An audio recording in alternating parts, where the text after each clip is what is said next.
আপনার জীবনে দুঃখ নেমে এলে এই দুর্দিনে আপনি কি করবেন? ভগবান শ্রীকৃষ্ণ কি বলেছেন একবার শুনুন।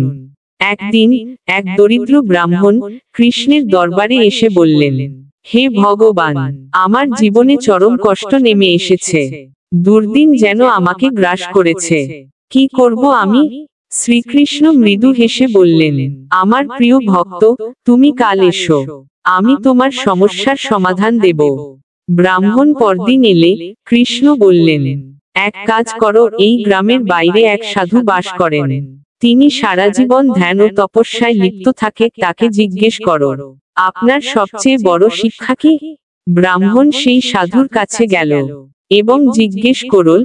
সাধু বললেন, আমি সারা জীবন ধ্যান করে বুঝেছি, জীবনের সবকিছুই পরিবর্তনশীল। সুখ আসে, আবার চলে যায়। দুঃখ চিরস্থায়ী নয়। তাই কষ্টের সময় ধৈর্য ধরো এবং ঈশ্বরে বিশ্বাস রেখো।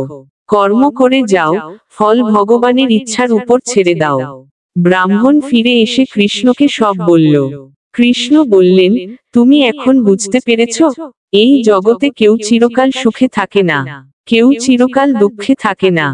দুঃসময়েও কর্ম করো, বিশ্বাস রাখো এবং ধৈর্য ধরো। এইভাবেই তুমি জীবনে সাফল্য ও শান্তি পাবে। ব্রাহ্মণ কৃষ্ণের চরণে প্রণাম করল এবং নবোদ্যমে জীবনযুদ্ধে এগিয়ে গেল। এ থেকে আমরা কি শিক্ষা পেলাম? 1. ধৈর্য ধরো, দুঃসময় চিরকাল থাকে না। 2. ঈশ্বরে বিশ্বাস রাখো, তিনি সব দেখছেন। 3.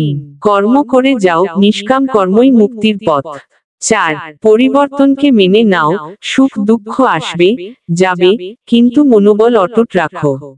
এই গল্প আমাদের শেখায়, কঠিন সময়ও আশা হারানো উচিত নয়। শ্রীকৃষ্ণ বলেছিলেন, কর্ম করো, ফলের আশা করো না। তাই নিজের সাধনা চালিয়ে যাও, সাফল্য একদিন আসবেই। ভগবান শ্রীকৃষ্ণের অমৃত বাণী।